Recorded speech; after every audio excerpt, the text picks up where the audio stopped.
আসসালামু আলাইকুম ভিউয়ার্স, আশা করি সবাই ভালো আছেন। গরিব ঘরের রাজপুত্র নাটকের গত পর্বগুলো ছিল টান টান উত্তেজনায় ঠাসা।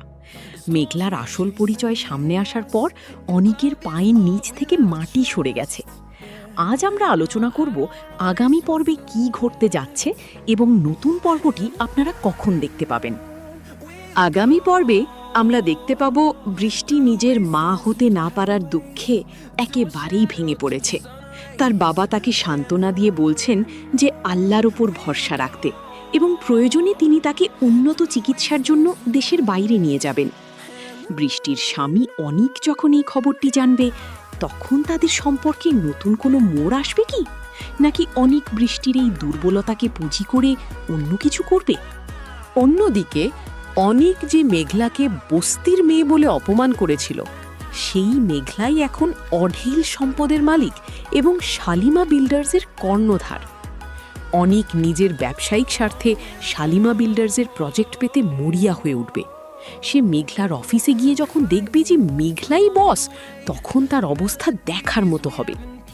মেঘলা কি অনিককে সেই প্রজেক্ট দেবে, নাকি পুরনো অপমানের প্রতিশোধ নিতে অনিককে তার অফিসের বাইরে বের করে দেবে? নাটকের আরেকটি গুরুত্বপূর্ণ দিক হল আনিসুর চৌধুরী।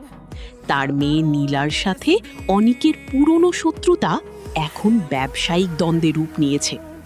আনিসুর চৌধুরী অনিককে ব্যবহার করে মেঘলার কোম্পানিকে ধ্বংস করার পরিকল্পনা করছেন। তিনি অনিককে প্রলোভন দেখাচ্ছেন যে যদি সে মেঘলার প্রজেক্টগুলো নষ্ট করে দেয়, তবে তিনি অনিককে বড় কাজ দেবেন।